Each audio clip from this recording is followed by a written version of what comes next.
Welcome to Sinister States. Welcome, Night Wanderer. If you're here, you're probably like me, someone who can't help but stare into the darkness, searching for answers where there are only questions. Tonight, I'll be your guide through the shadows. Before we begin, take a breath, settle in, and if you haven't already, hit that subscribe button. You won't want to miss what's coming next. And as always, let me know in the comments where you're listening from. Now, close your eyes, and let's begin. It started as a simple camping trip. Four friends, Jenna, Marcus, Tyler, and Priya, set out for Red Lake National Forest in northern Minnesota, a place known for its endless pines, glassy lakes, and the kind of silence that makes you feel like you're the only person left in the world. They were all in their mid-20s, recent college grads, the kind of people who still believe that nothing truly bad could happen to them. They left Minneapolis on a Friday morning in late May, their SUV packed with tents, coolers, and enough snacks to last a week. Jenna's last Instagram post was a group selfie at a gas station, all of them grinning, sunglasses on. The caption, "Off the grid for a few days. Wish us luck." They never came back. The first sign that something was wrong came on Sunday night, when Jenna's mom tried to call her and got no answer. At first, nobody panicked. Cell service was spotty out there, and the group had said they wanted to unplug. But by Monday afternoon, when none of the four had checked in, their families started to worry. By Tuesday morning, the police were involved.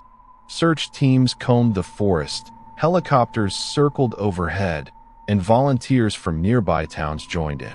They found the group's SUV parked at the trailhead, keys still in the ignition, windows rolled up. Inside were their phones, wallets, and a half-eaten bag of chips. It was as if they'd just stepped out for a quick walk and never returned. The trail they'd chosen was a popular one, a 5-mile loop that wound through the woods and along the edge of Red Lake. Rangers said it was well-marked, easy to follow, and not particularly dangerous. But as the days passed, no trace of the four friends turned up. No footprints, no discarded gear, not even a candy wrapper. The only clue was a single hiking boot, found a mile off the main trail, half buried in mud. It belonged to Marcus. There was no blood, no sign of a struggle, just the boot, laces still tied. The search went on for weeks.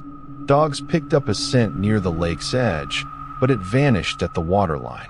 Divers scoured the lake, but found nothing except the usual debris, beer cans, fishing lures, a rusted bicycle. The forest seemed to swallow every trace of them. Theories spread like wildfire. Some said the group had gotten lost and succumbed to the elements, but the weather had been mild, and they were experienced campers. Others whispered about animal attacks, but there were no signs, no torn clothing, no blood, no drag marks. A few locals muttered about the old stories, the ones that said Red Lake was cursed, that people who wandered too far sometimes just disappeared. Then, in late June, a fisherman found something strange. He was out on the lake at dawn, the water still and silver, when he spotted a bundle caught in the reeds. It was a backpack, soaked and heavy. Inside were Jenna's clothes, neatly folded, and a notebook. The last entry was dated the day they arrived. "Can't wait to unplug. The air out here feels different. Like anything could happen." There were no other notes, no sign of panic or fear. The case went cold. The families held vigils, posted flyers, begged for information. But the Red Lake Four were never found. Every so often, a hiker will report hearing voices in the woods, or seeing four figures moving between the trees, just out of sight. But when they look again, there's nothing there. He followed the sound, thinking maybe some kids were out there, but the laughter faded as he got closer.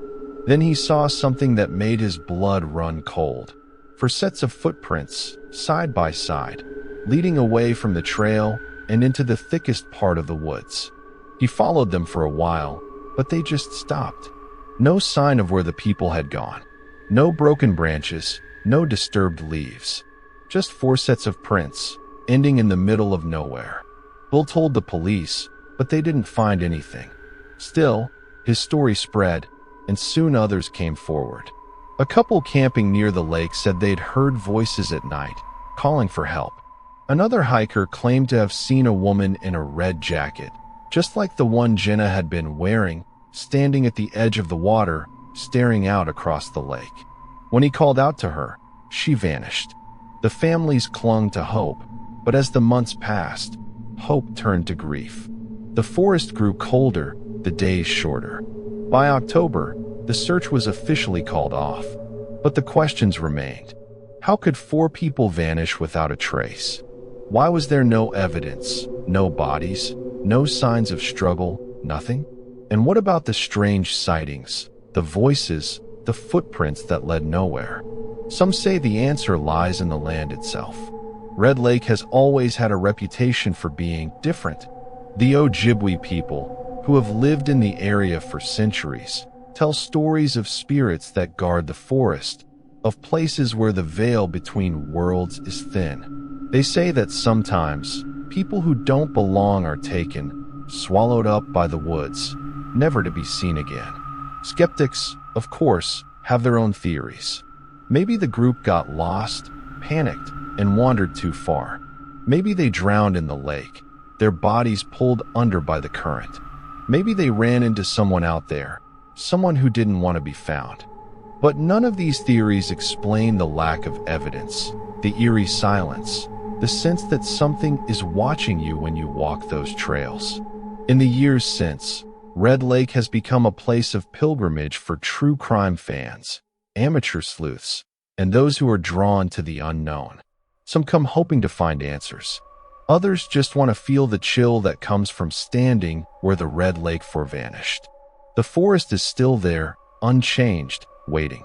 And every so often, someone will leave a note at the trailhead, a message for the missing. We haven't forgotten you. We're still looking. But the truth is, no one knows what happened to Jenna, Marcus, Tyler, and Priya. Their families still wait for answers, still hope for closure.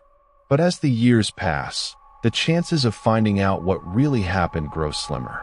The forest keeps its secrets, and the Red Lake remain a mystery, one that haunts anyone who dares to walk those trails after dark. If you ever find yourself near Red Lake, listen closely. You might hear laughter in the trees, or see footprints that lead nowhere. And if you do, remember, some mysteries aren't meant to be solved. Some stories are meant to keep us awake at night, wondering what's out there in the dark. If you've ever driven the lonely stretch of Route 17 between Ashland and Millersville, you know the feeling. The road is long, flat, and empty, cutting through endless fields and patches of dense, tangled woods. At night, the only light comes from your own headlights and the occasional flicker of a distant farmhouse.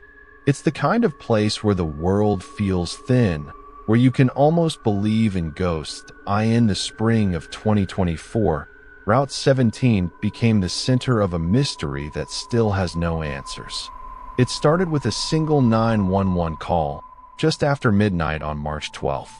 The dispatcher's log reads, "Female caller, whispering, says she's lost, can't find her car, keeps repeating he's coming, he's coming." Line goes dead. The call came from a cell tower near mile marker 42, a spot surrounded by nothing but trees and darkness. Police responded within 20 minutes. They found nothing, no car, no sign of a struggle, not even footprints in the muddy shoulder. The only clue was a single earring, a small silver hoop, lying in the grass by the roadside. It was bagged as evidence, but there was no way to know who it belonged to. The next day, a missing persons report was filed for a woman named Elise Hammond, age 29. She'd been driving home from a late shift at the Millersville Hospital, last seen by a coworker at 11:15 p.m. Her car, a blue Honda Civic, was found abandoned 2 miles from the cell tower, parked neatly on the shoulder with the keys still in the ignition. Her purse was on the passenger seat, her phone wedged between the seats. battery dead. There was no blood, no sign of a struggle, and no indication of where she'd gone. The investigation quickly hit a wall. Elise had no history of mental illness, no enemies, no reason to run. Her family described her as responsible, cautious, the kind of person who always locked her doors and texted when she got home. The only odd detail was a series of text messages she'd sent to her sister earlier that night. "There's a car behind me. Been following for miles. Keeps flashing its brights." Her sister replied, "Call 911 if you're scared." Elise never responded. Over the next 2 weeks, more reports trickled in. Drivers on Route 17 began to describe seeing a woman standing by the side of the road, waving for help. She was always described the same way: long dark hair, hospital scrubs, one earring missing. When drivers stopped, she'd vanish into the trees. Some said they heard her voice, faint and desperate, calling for help. Others claimed to see her face in their rearview mirror, pale and terrified, before she disappeared. The local police set up extra patrols, but they never found anything. Dashcam footage from one patrol car showed a brief, flickering image, a woman's silhouette at the edge of the woods, gone in a blink. The officer who reviewed the footage said it made his skin crawl. It was like she was there, and then she wasn't. Like the camera caught something the eye couldn't see. The story spread quickly. Soon, Route 17 was known as the Sirens Road. People came from miles around, hoping to catch a glimpse of the mysterious woman. Some brought cameras.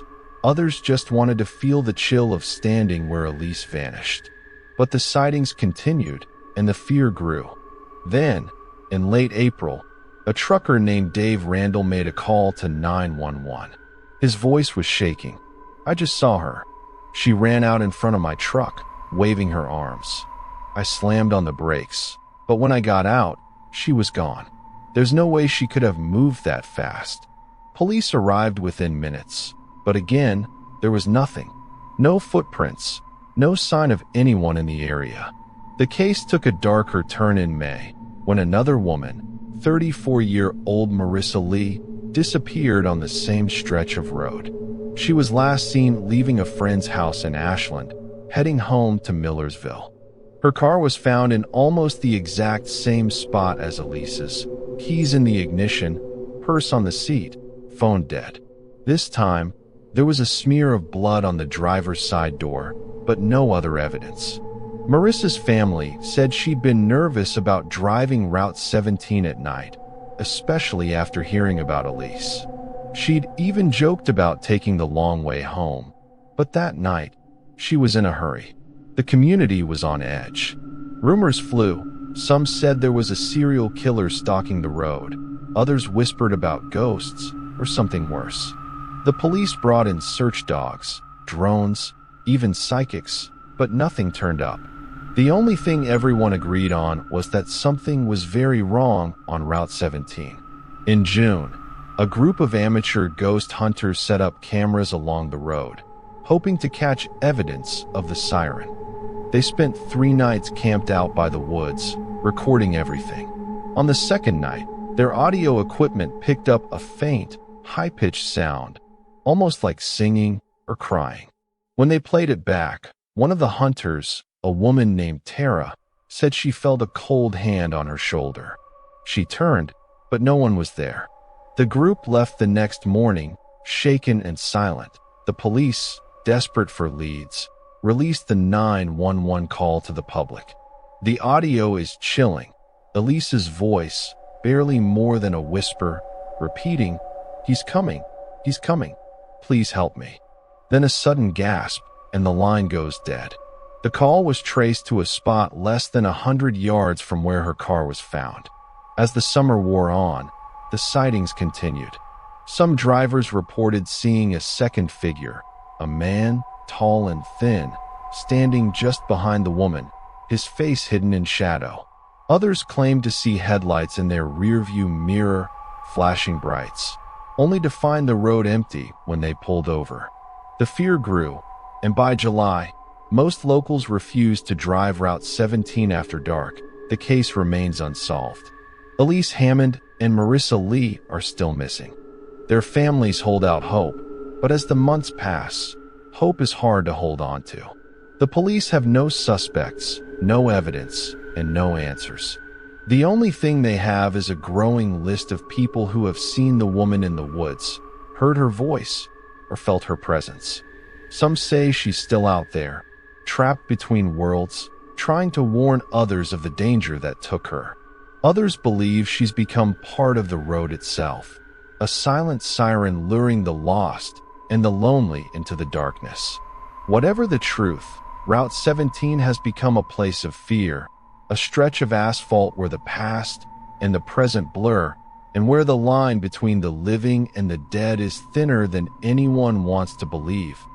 If you ever find yourself driving that road at night, keep your eyes on the road and don't stop for anyone. If you see a woman waving for help, remember, some mysteries are better left unsolved, and some roads are best avoided, especially when the night is dark and the silence is deep.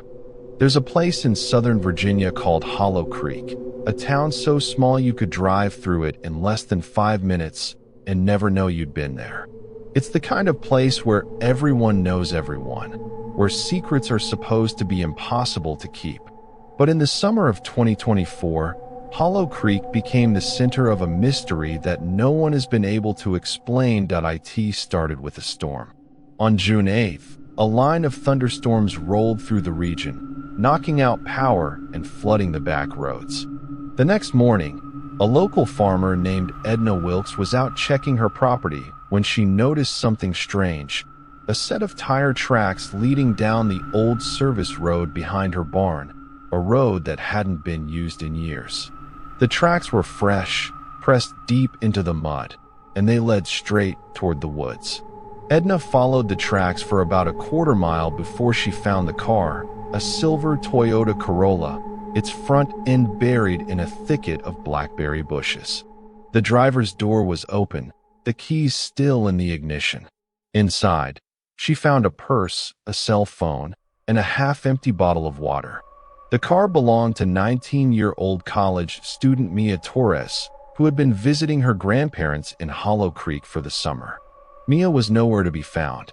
The police were called, and a search began almost immediately.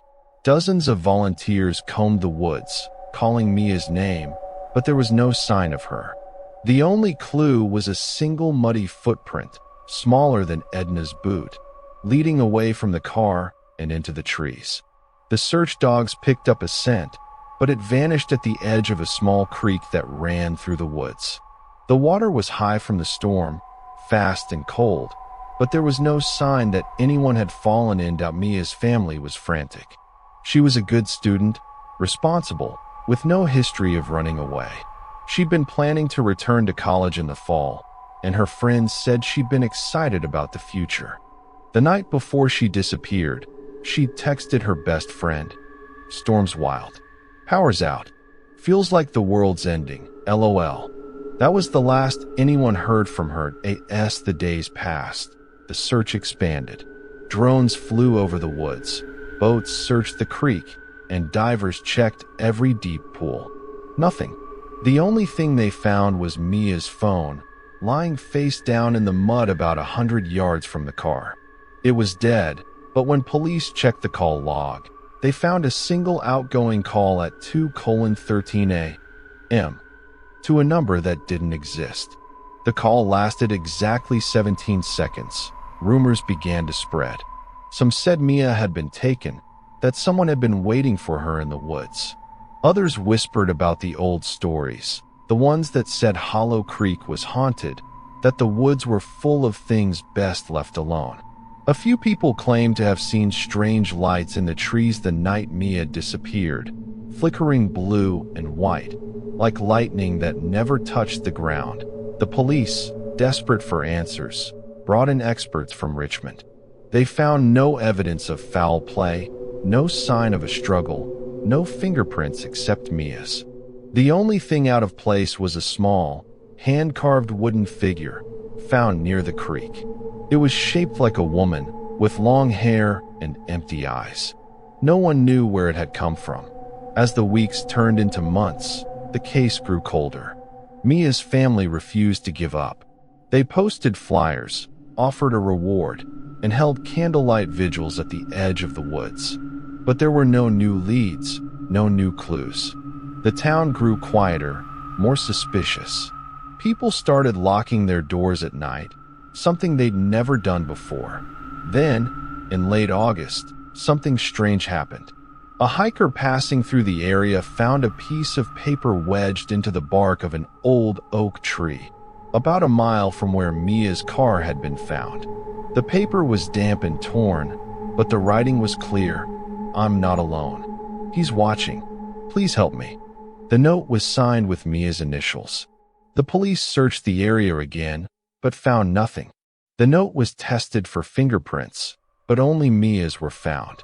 Some said it was a hoax, that someone was trying to stir up trouble.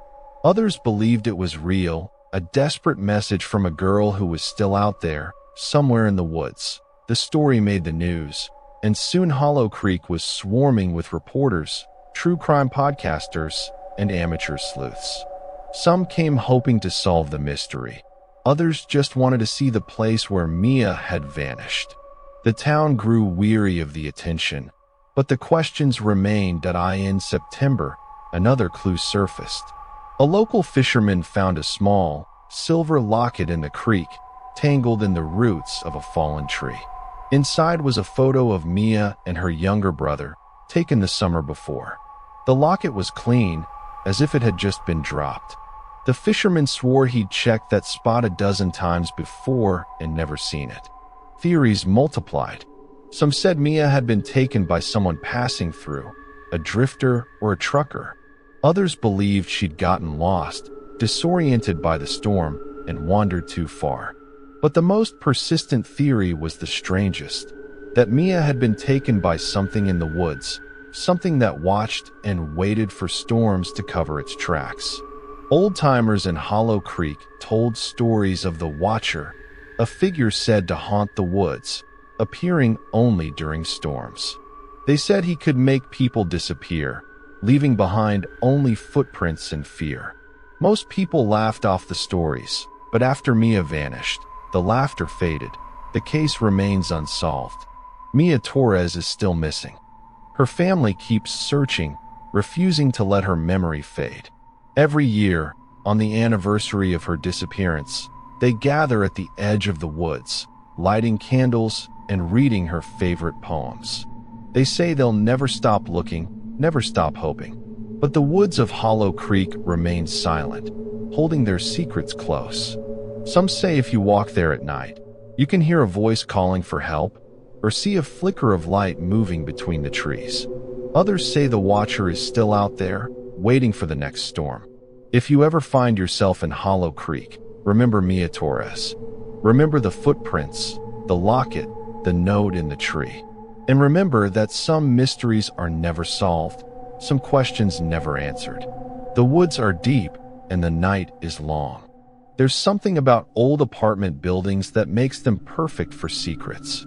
Maybe it's the way the walls seem to hold on to every sound, or how the hallways always feel a little too narrow, a little too dark. In the heart of Chicago, on the edge of a neighborhood that's seen better days, stands the Briarwood Apartments, a faded brick building with peeling paint, flickering lights, and a reputation for being just a little bit off. In 2024, Apartment 6B became the center of a mystery that still chills everyone who hears it. The tenant was a 32-year-old graphic designer named Daniel Kim. He'd moved in that January, looking for a cheap place close to work. Daniel was quiet, kept to himself, and spent most of his time working from home. He had a few friends in the building, mostly other young professionals, and he was known for his late-night walks and his habit of listening to music with his headphones on, even in the elevator. On the night of April 14th, Daniel sent a text to his sister. "Weird noises in the walls again. I swear this place is haunted, LOL." She replied with a laughing emoji, and that was the last anyone heard from him. The next morning, Daniel didn't show up for a scheduled Zoom meeting. His boss called, then texted, but got no response. By noon, his sister was worried enough to call the building manager, who agreed to check on him. When the manager opened the door to 6B, he found the apartment empty.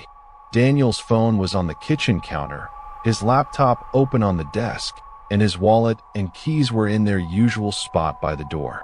The only thing missing was Daniel. The police were called, and a search began. There was no sign of forced entry, no evidence of a struggle. The windows were locked from the inside, and the security cameras in the hallway showed Daniel entering his apartment at 10:37 p.m., but never leaving. The only other person seen on the cameras that night was an elderly woman from 6A, who went out to take her trash to the chute and returned a few minutes later. The investigation quickly grew strange. Neighbors reported hearing odd noises from Daniel's apartment that night, scraping, tapping, and what sounded like muffled voices. One neighbor, a nurse who worked nights, said she heard someone crying, but when she knocked on Daniel's door, there was no answer. Another neighbor claimed to have seen a shadow moving behind Daniel's curtains, even though the lights were off. The police searched the apartment from top to bottom. They found nothing out of place, except for a single, muddy footprint on the bathroom floor. The print was small, almost childlike, and didn't match Daniel's shoes. Forensics found no fingerprints, no DNA, nothing to suggest anyone else had been there. As the days passed, the mystery deepened. Daniel's friends and family organized search parties, posted flyers, and scoured the city for any sign of him. But there were no leads, no sightings, no clues. The only thing anyone could agree on was that Daniel had vanished without a trace. Then, a week after Daniel disappeared, his sister received a package in the mail. It was postmarked from Chicago, but there was no return address. Inside was a single Polaroid photo, showing Daniel standing in what looked like a dark, windowless room. His eyes were wide, his face pale, and behind him, barely visible in the shadows, was a figure, tall, thin, and featureless, like a shadow come to life. On the back of the photo was a single word, help. The police analyzed the photo, but couldn't determine where it had been taken. The room was bare, with concrete walls and a single bare bulb hanging from the ceiling. There were no distinguishing features, nothing to suggest where Daniel was or who had taken the photo. The handwriting on the back didn't match Daniel's or anyone in his family. Theories began to swirl. Some said Daniel had been kidnapped, taken by someone who knew how to avoid cameras and leave no trace. Others believed he'd staged his own disappearance, though no one could explain why. But the most persistent theory was the strangest, that Daniel had been taken by something in the building itself, something that lived in the walls, watching and waiting. Old residents of Briarwood Apartments told stories of strange happenings over the years, people hearing voices, seeing shadows move where there shouldn't be any, feeling cold spots in the hallways.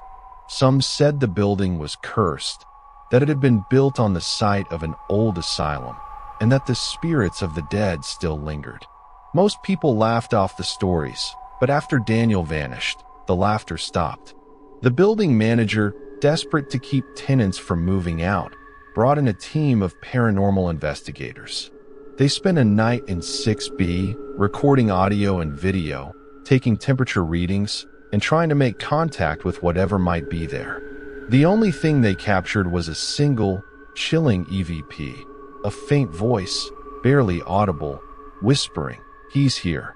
The investigators left the next morning, shaken and silent. They refused to return, and the manager stopped talking about the incident.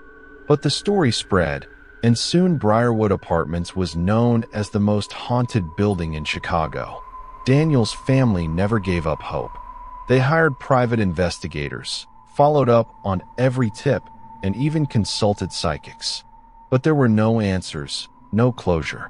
The only thing they had was the photo, a haunting reminder of the brother and son they'd lost. As the months passed, more tenants reported strange occurrences in the building. Some said they heard Daniel's voice, calling for help. Others claimed to see his face in the windows or his shadow moving in the hallways. A few even moved out, unable to stand the feeling of being watched. The case remains unsolved. Daniel Kim is still missing, and apartment 6B stands empty, its windows dark and its door locked. The building manager says he'll never rent it out again. The neighbors avoid the 6th floor, and the old stories have taken on new life. If you ever find yourself in an old apartment building, listen closely. Pay attention to the sounds in the walls, the shadows in the corners, the feeling that you're not alone. And remember Daniel Kim, the man who vanished from apartment 6B, leaving behind only a photo, a footprint, and a mystery that may never be solved. If you grew up in Lakewood, Ohio, you know the local legends. The old amusement park that burned down in the 1960s, the haunted bridge over Rocky River, the stories of strange lights over the lake. But in the summer of 2024, a new mystery gripped the city, one that no one could explain, and that left even the most skeptical residents looking over their shoulders. It started on a humid night in July. People all over Lakewood began reporting the same thing. Their radios, televisions, and even smart speakers suddenly cut out, replaced by a strange, static-filled broadcast. The message was always the same, a woman's voice, distorted and echoing, repeating a string of numbers and words in a language no one could identify. The broadcast lasted exactly 3 minutes, then vanished, leaving only silence and confusion.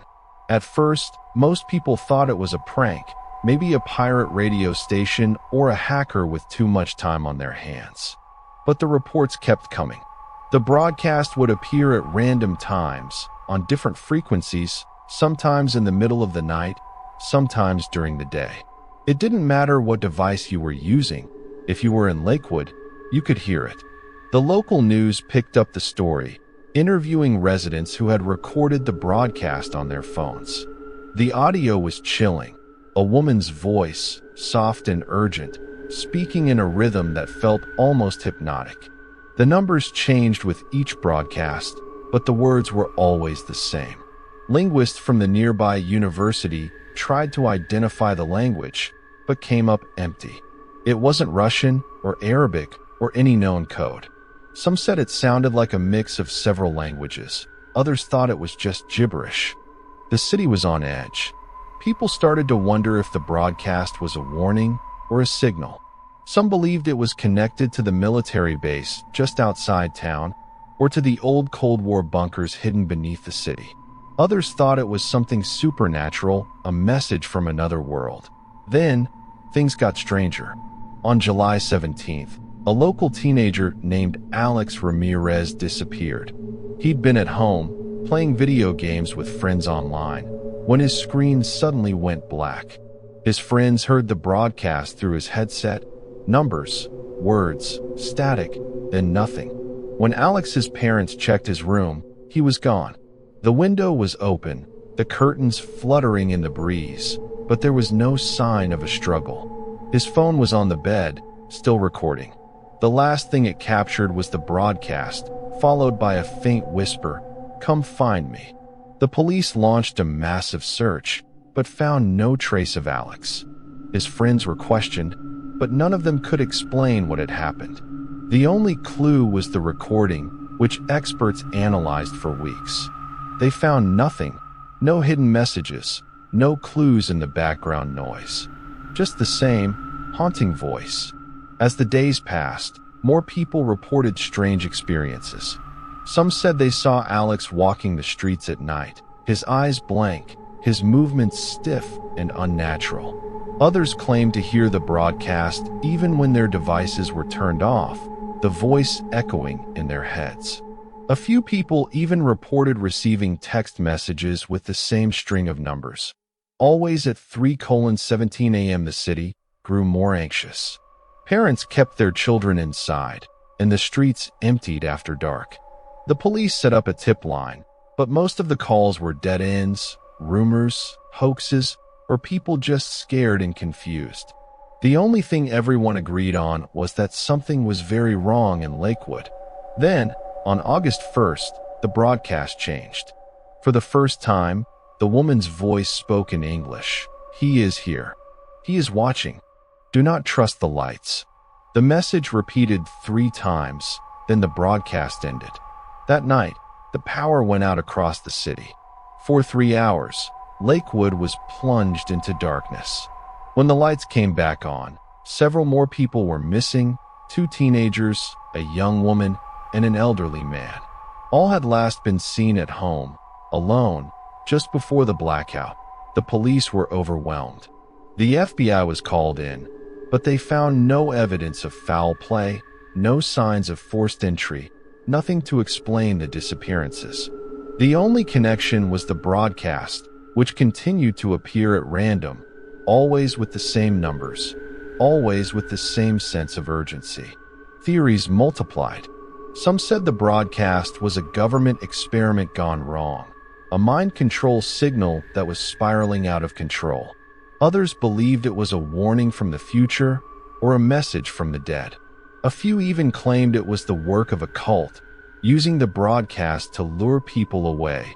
But the strangest theory came from a local ham radio operator named Bill Jensen. Bill had been tracking the broadcast since the beginning, using his equipment to triangulate the source. He claimed the signal was coming from beneath the city, from the old tunnels that ran under Lakewood.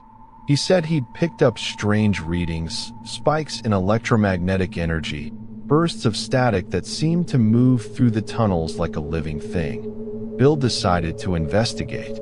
On August 10th, he and a group of friends entered the tunnels, carrying flashlights, radios, and recording equipment.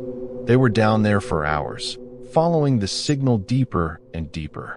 At 2:17 a.m., their radios picked up the broadcast, louder and clearer than ever before.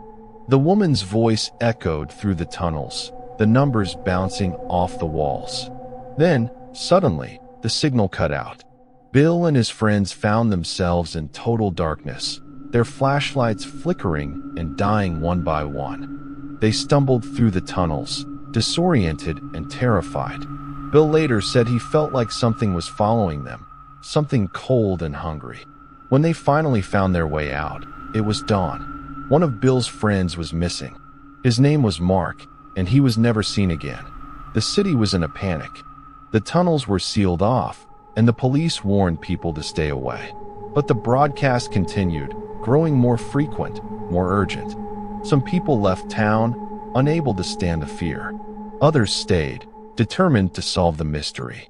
As the summer ended, the broadcast began to fade.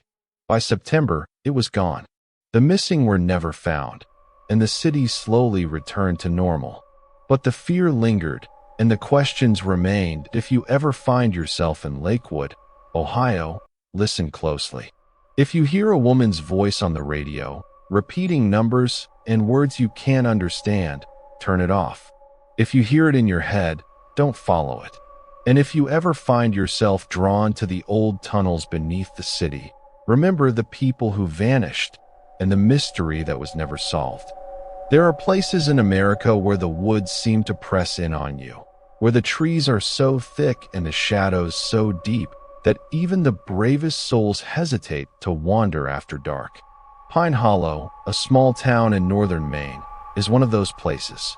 Surrounded by endless forest and shrouded in mist for much of the year, it's a town that feels cut off from the rest of the world.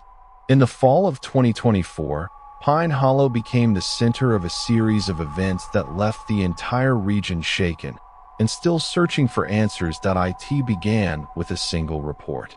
On September 3rd, a local woman named Ruth Callahan called the sheriff's office just after midnight.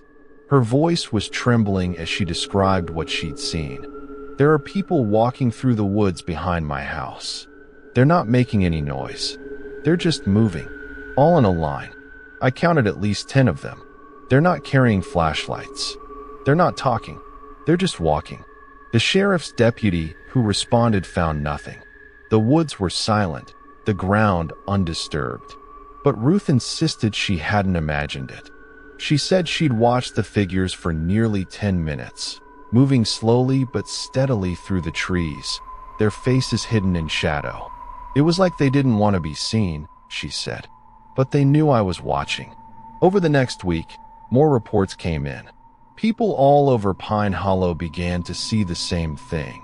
Silent lines of figures moving through the woods at night, always in groups of 10 or 12, always walking in perfect unison. Some said the figures were tall and thin, others described them as short and hunched. A few people claimed to see glowing eyes or faces that seemed to shift and blur in the moonlight. The local police were skeptical at first. They chalked it up to nerves, or maybe a prank. But the reports kept coming, and soon even the most hardened officers began to worry. One deputy, a man named Tom Grady, saw the figures himself while driving home late one night. He described them as like shadows come to life, moving, but not really there. He tried to follow them, but they vanished into the trees without a sound. The town was on edge. Parents kept their children inside after dark, and the woods that had once been a playground for local kids became a place of fear. Hunters refused to go out at night, and even the bravest dogs refused to leave their yards. The only people who seemed unafraid were the old-timers, who whispered about the night walkers, a legend that had been passed down for generations. According to the legend, the night walkers were spirits of the lost, doomed to wander the woods forever. Some said they were the souls of those who had died in the Great Fire of 1912, when half the town had burned to the ground. Others believed they were something older, something that had always been there, waiting in the darkness.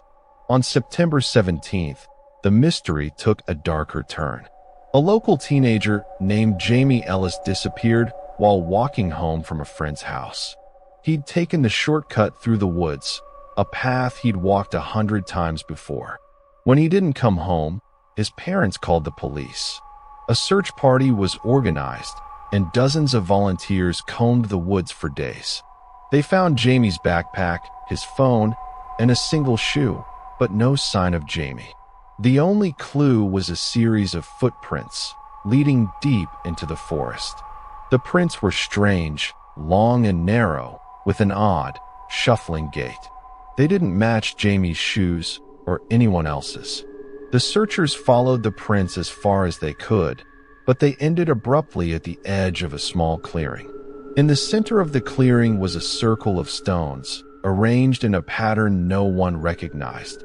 The town was gripped by fear. Some people began to leave, packing up their belongings and heading for the city. Others stayed, determined to protect their homes. The police set up patrols, but the night walkers kept coming. Every night, more people saw them, moving through the trees, always in silence, always in perfect formation. Then, on October 1st, a group of hunters stumbled upon something even stranger. Deep in the woods, miles from the nearest road, they found a small cabin. The door was open, and inside they found dozens of drawings pinned to the walls, sketches of the night walkers, always in groups, always walking. Some of the drawings were old and faded, others looked fresh. In the center of the cabin was a table, covered in candles and strange symbols. On the table was a journal, filled with frantic handwriting. The journal belonged to a man named Samuel Reed, a recluse who had lived in the woods for years. The last entry was dated September 2nd. They're coming again. I see them every night. They're getting closer. I don't think I can hide much longer. Samuel was never found. The discovery of the cabin only deepened the mystery. Some believed Samuel had summoned the night walkers, or that he had been taken by them. Others thought he had simply gone mad, driven to paranoia by years of isolation. But the drawings were undeniable. Whoever had made them had seen something in the woods, something that haunted him until the end's October wore on. The sightings continued. Some people claimed to hear voices in the night, whispering in a language no one could understand. Others said they saw lights moving through the trees, or felt a cold hand brush against their skin. The police were powerless, and the town lived in fear that on Halloween night, the night walkers appeared in the center of town. Dozens of people saw them, moving silently down Main Street, their faces hidden, their bodies casting no shadows. The streetlights flickered and died as they passed, and every dog in town howled in terror. When the sun rose, the night walkers were gone, and Pine Hollow was left in silence. The case remains unsolved. Jamie Ellis is still missing, and no one has seen Samuel Reed since the night he vanished. The night walkers have not been seen since Halloween, but the fear remains.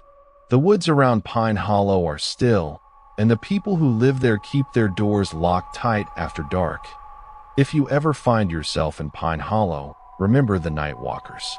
Remember the silence, the fear, the feeling of being watched. And if you see a line of figures moving through the trees, don't follow. Some mysteries are better left unsolved, and some things in the woods are best left alone.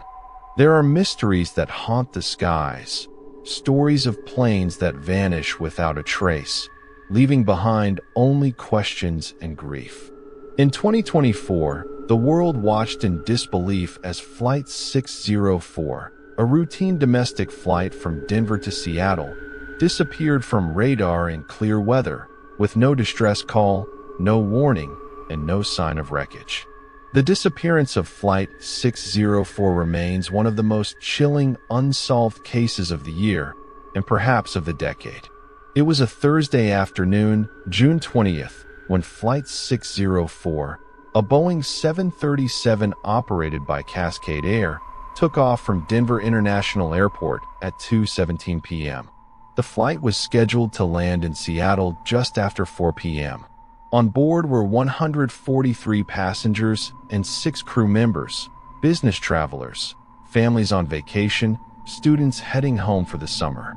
The weather was perfect, the skies clear, and the flight path was routine. For the first hour, everything was normal. The plane climbed to cruising altitude, the flight attendants served drinks and snacks, and passengers settled in for the short trip.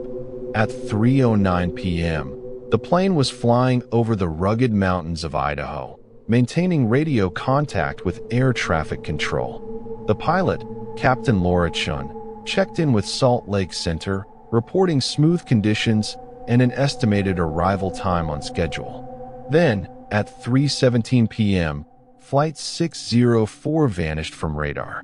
One moment, the plane was there, its transponder sending out a steady signal, its flight path perfectly normal.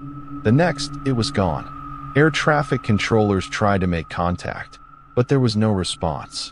Other planes in the area reported nothing unusual, no sign of turbulence, no emergency beacon, no explosion in the sky. Within minutes, a full-scale search and rescue operation was launched.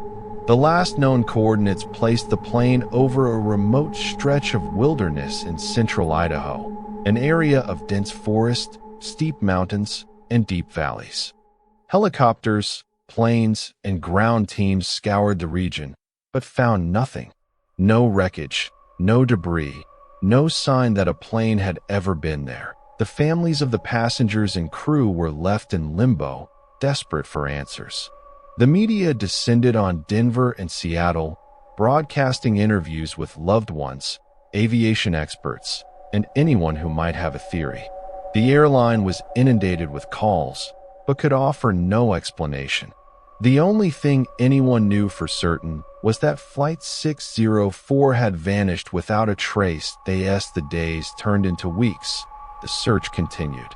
Satellite imagery was analyzed, flight data was reviewed, and every possible scenario was considered. Some experts suggested a catastrophic mechanical failure, but there was no evidence to support it. Others speculated about pilot error, but Captain Chun had an impeccable record, and the co-pilot, Mark Evans, was equally experienced.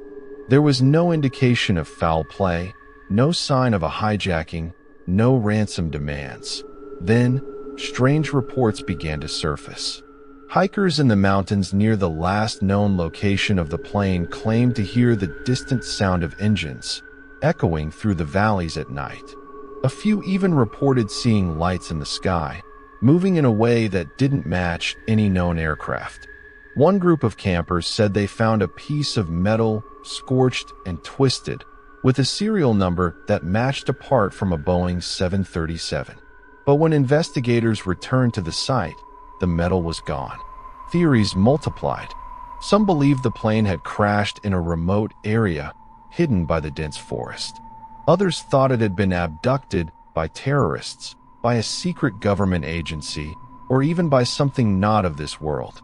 The most persistent theory was the strangest, that Flight 604 had slipped into another dimension, a place where time and space worked differently, and where the laws of physics no longer applied.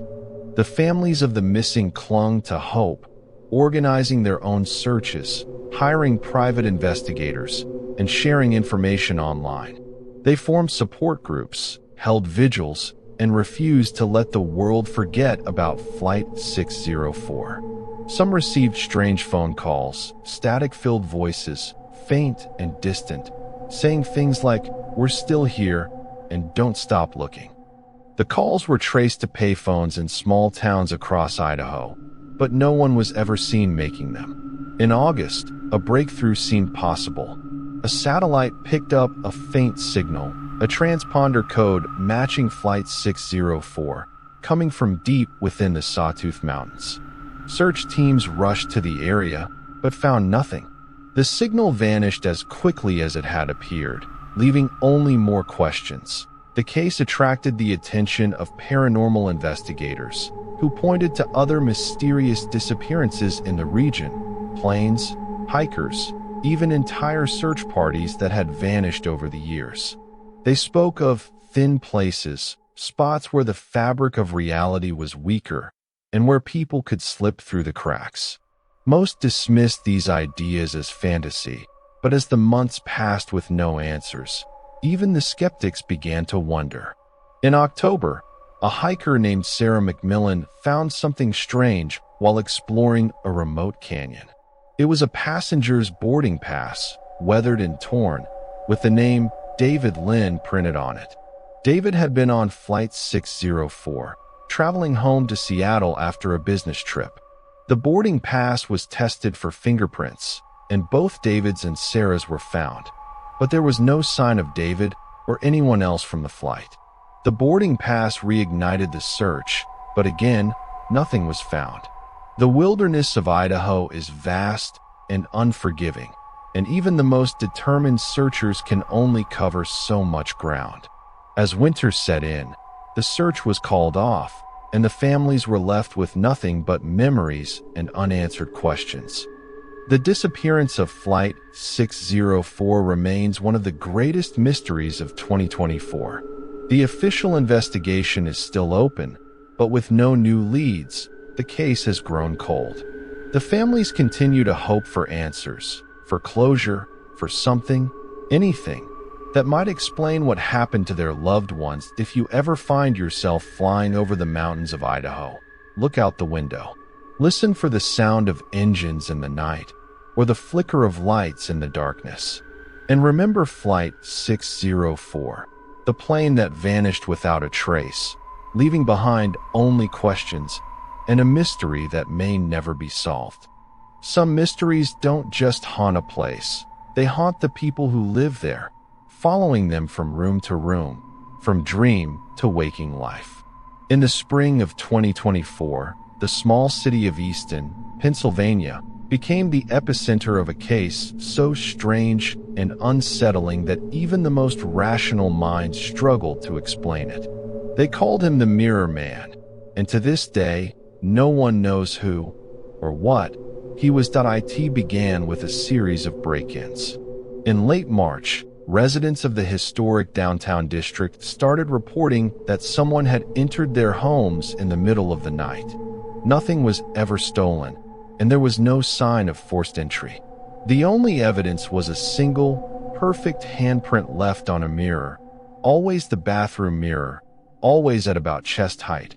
always so clean and precise it looked almost painted on. At first, the police thought it was a prank, maybe a bored teenager or someone with a strange sense of humor. But the reports kept coming, and soon it was clear that something more was going on. The handprints appeared in houses, apartments, even hotel rooms. Sometimes, the residents would wake up to find the handprint still wet, as if it had just been made. Other times, they'd find it in the morning, cold and dry, with no explanation for how it had gotten there. The local news dubbed the intruder the Mirror Man, and the name stuck. People started to get nervous. Some covered their mirrors at night, others installed security cameras. But the Mirror Man was never caught on film. The cameras would glitch, the footage would go black, or the handprint would simply appear with no one in sight. Then, things got stranger. Several residents reported seeing a figure in their mirrors, a tall, thin man with a featureless face, standing just behind them. He never moved, never spoke, just watched. Some said he wore a dark suit. Others described him as little more than a shadow. A few people claimed to hear him whisper their names, or to feel a cold breath on the back of their neck. The police were at a loss. They dusted the handprints for fingerprints, but found nothing. They checked for signs of forced entry, but every door and window was locked tight. The only thing they could agree on was that the Mirror Man seemed to come and go as he pleased, leaving behind only fear and confusion. In April, the case took a darker turn. A young woman named Emily Carter disappeared from her apartment on North 3rd Street. She'd been out with friends, returned home just after midnight, and was never seen again. Her phone was found on her bed, her purse on the kitchen table. The only clue was a single, perfect handprint on her bathroom mirror. Emily's disappearance shook the city. Her family and friends organized search parties, posted flyers, and pleaded for information. The police interviewed everyone in her building, but no one had seen or heard anything unusual. The only thing anyone remembered was a strange, cold feeling in the hallway that night, as if the air itself had turned to ice. As the weeks passed, more people reported seeing the Mirror Man. Some said he appeared in their dreams, standing at the foot of their bed, watching in silence. Others claimed to see him in the windows of passing cars, or reflected in puddles on the street. A few even reported seeing him in broad daylight, standing in the middle of a crowded sidewalk, invisible to everyone but them. Theories multiplied. Some believed the Mirror Man was a ghost, the spirit of someone who had died in one of Easton's old buildings. Others thought he was a demon or a creature from another world, drawn to the city by some unknown force. A few people even suggested he was a tulpa, a being created by the collective fear and belief of the people who saw him. But the most chilling theory came from a local historian named Dr. Alan Weiss. He pointed to an old legend from the 1800s about a man who had been accused of witchcraft and executed in Easton's town square. According to the legend, the man had cursed the city with his dying breath, vowing to return and watch over the people who had condemned him. Dr. Weiss believed the Mirror Man was the fulfillment of that curse, a watcher doomed to haunt the city's reflections forever. In May, the case reached its peak. The handprints began to appear in public places, on the mirrors in restaurants, gyms, even the city hall bathroom. People grew afraid to look in mirrors at all, and some businesses covered them with sheets or removed them entirely. The city was gripped by a kind of collective paranoia, a fear that the Mirror Man could be anywhere, watching anyone. Then, just as suddenly as it had begun, the sighting stopped. The handprints vanished, and no one saw the Mirror Man again. Emily Carter was never found, and her case remains open to this day. The police have no suspects, no evidence, and no explanation for what happened. But the fear lingers. Some say the Mirror Man is still out there, waiting for the right moment to return. Others believe he was never real at all, just a mass hallucination brought on by stress and fear. But those who saw him know the truth. They remember the cold breath, the silent watcher, the perfect handprint on the glass. If you ever find yourself in Easton, Pennsylvania, and you see a handprint on your mirror, don't wipe it away. Don't look too closely at your own reflection. And if you see a tall, thin man standing just behind you, whatever you do, don't turn around. There are places in America where the past never really lets go, where the land itself seems to remember every tragedy, every secret, every whispered warning. Willow's End, a small, isolated town in the heart of the Ozarks, is one of those places. In the autumn of 2024, it became the site of a mystery so chilling, so inexplicable, that it left the entire nation searching for answers and left the families of Willow's End forever changed. It began on October 12th, a day that started like any other. The town's children gathered at Willow's End Elementary for the annual Harvest Festival, a day of games, pumpkin carving, and laughter. Parents volunteered at booths, teachers handed out cider, and the air was filled with the scent of hay and wood smoke. By noon, the festival was in full swing, and the children were running wild across the schoolyard, their laughter echoing through the crisp autumn air. At 1:17 p.m., a teacher named Mrs. Larkin noticed something strange. A group of children, 7 in all, ranging in age from 6 to 11, had wandered away from the festival, heading toward the edge of the woods that bordered the playground. She called out to them, but they didn't respond. She watched as they slipped between the trees, their bright jackets vanishing into the shadows. At first, no one panicked. The woods were familiar, a place where generations of Willow's End children had played. But when the children didn't return after 20 minutes, the teachers grew concerned. Parents were called, and a search began. Volunteers fanned out through the woods, calling the children's names, but there was no answer. The only sign of the children was a trail of small footprints, leading deeper into the forest. The search continued into the night. Flashlights flickered between the trees, and the air grew cold and damp. The woods around Willow's End are dense and tangled, full of hidden ravines and sudden drops. By midnight, the searchers had found nothing, no sign of the children, no sign of a struggle, not even a scrap of clothing. The only clue was a circle of stones, arranged in a perfect ring, at the center of a small clearing. In the middle of the ring was a single, old-fashioned toy, a wooden spinning top, painted in faded red and blue. The next morning, the search resumed with even greater urgency. Police from neighboring towns arrived, along with search dogs and helicopters. The dogs picked up a scent at the edge of the clearing, but it vanished after a few yards. The helicopters circled overhead, but the thick canopy of the trees made it impossible to see the ground.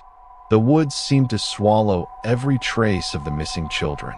As the days passed, the town was gripped by fear and grief. The families of the missing children gathered at the school, waiting for news that never came. The local church held vigils every night, candles flickering in the windows. The only thing anyone could talk about was the children, and the question that haunted every conversation. How could 7 children vanish without a trace, in the middle of the day, with dozens of adults nearby? Rumors began to spread. Some said the children had been taken by a stranger, a drifter passing through town. Others whispered about the old stories, the legends of the Willow's End woods, stories of spirits and shadows, of children who wandered too far and were never seen again. A few people remembered the warnings their grandparents had given them. Don't go into the woods alone. Don't follow the music. Don't answer if someone calls your name from the trees. The police investigated every lead. They questioned everyone who had been at the festival, checked every car that had left town, and reviewed hours of security footage. But there was nothing, no sign of the children, no sign of anyone suspicious. The only thing they found was a series of strange symbols carved into the trees near the clearing, circles, spirals, and what looked like tiny handprints pressed deep into the bark. As the weeks passed, hope began to fade. The search was scaled back, and the families were left with only memories and unanswered questions. The town grew quieter, the laughter of children replaced by a heavy, unspoken fear. Some families moved away, unable to bear the weight of loss. Others stayed, determined to keep searching, to keep hoping. Then, on November 7th, something strange happened. A local hunter named Bill Travers was walking through the woods at dawn when he heard the sound of children singing. The song was old and familiar, a lullaby his mother had sung to him as a child. He followed the sound, heart pounding, until he reached the same clearing where the children had vanished. The circle of stones was still there, but now, in the center, was a new toy, a small, hand-carved wooden horse. Bill called the police, and the search began again. This time, they found something new, a series of small footprints, leading away from the clearing and deeper into the woods. The prints were fresh, as if made only hours before. The searchers followed the trail for nearly a mile, until it ended at the edge of a deep ravine. At the bottom of the ravine, they found a single, red mitten, one that belonged to the youngest of the missing children. The discovery reignited hope, but also deepened the mystery. How could the children have survived for weeks in the woods, with no food, no shelter, and no sign of them anywhere else? And what about the toys, the singing, the symbols carved into the trees? Theories multiplied.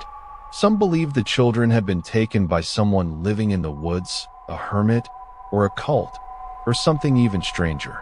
Others thought they had fallen into a hidden cave or underground tunnel.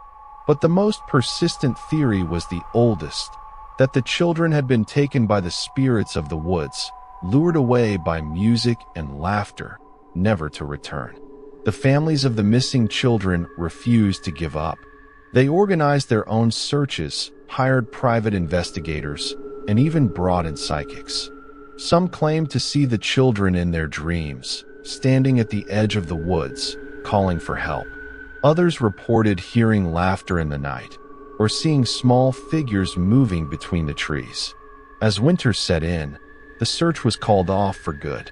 The woods around Willow's End grew silent, blanketed in snow. The town tried to move on, but the loss was too great, the questions too many. The school closed for the rest of the year, and the Harvest Festival was never held again. The case of the lost children of Willow's End remains unsolved. The police have no suspects, no evidence, and no explanation for what happened. The only thing they have are the stories, the singing in the woods, the toys in the clearing, the footprints that lead nowhere. If you ever find yourself in Willow's End, remember the children. Remember the warnings, the old stories, the feeling that something is watching from the shadows. And if you hear music coming from the woods, or see a circle of stones in a clearing, turn back. Some mysteries are never meant to be solved. Some questions are better left unanswered. And some stories, like the lost children of Willow's End, will haunt us forever.